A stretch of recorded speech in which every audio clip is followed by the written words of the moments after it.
Szocialista Párt választási hirdetése következik. A kormány hivatalba lépése óta tudta, hogy mit kell tennie. Megtette. Tiszta lelkiismerettel áll a választók elé. Nem a könnyebb utat választotta, felvállalta a nehezét. Lépésről lépésre haladtunk. Rendbe tettük az ország zilált pénzügyeit.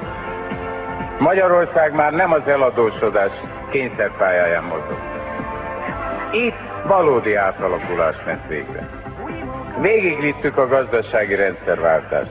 Kiépültek a piacgazdaság szilárd intézményei.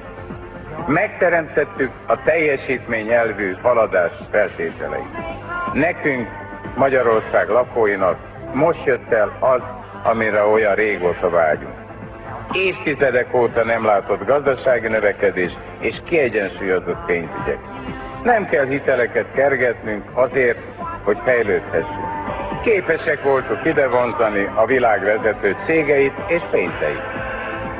Képesek leszünk a viharos fejlődésre rákapcsolni a magyar kis és középvállalkozások százezreit. Azon dolgozunk, hogy számukra tovább bővítsük a kedvezmények, a támogatások rendszerét. Az MSZP azt akarja, hogy a munka, a teljesítmény kifizetődjön. A munka a legbiztosabb kivezető út a szegénységből.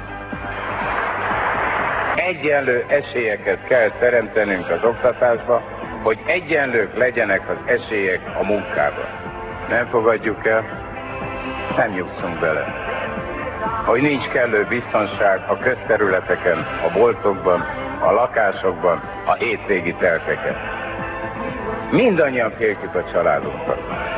Ezért erős, törvénytisztelő és tekintélyes rendőrséget, szigorúbb határrendszert akarunk, hatékonyabbá tesszük a vám és adóhatóságok munkáját.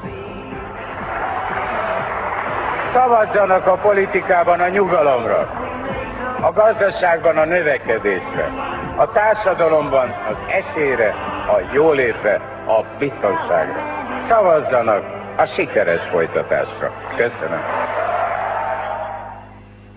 A Magyar Szocialista Párt választási hirdetése hangzott el.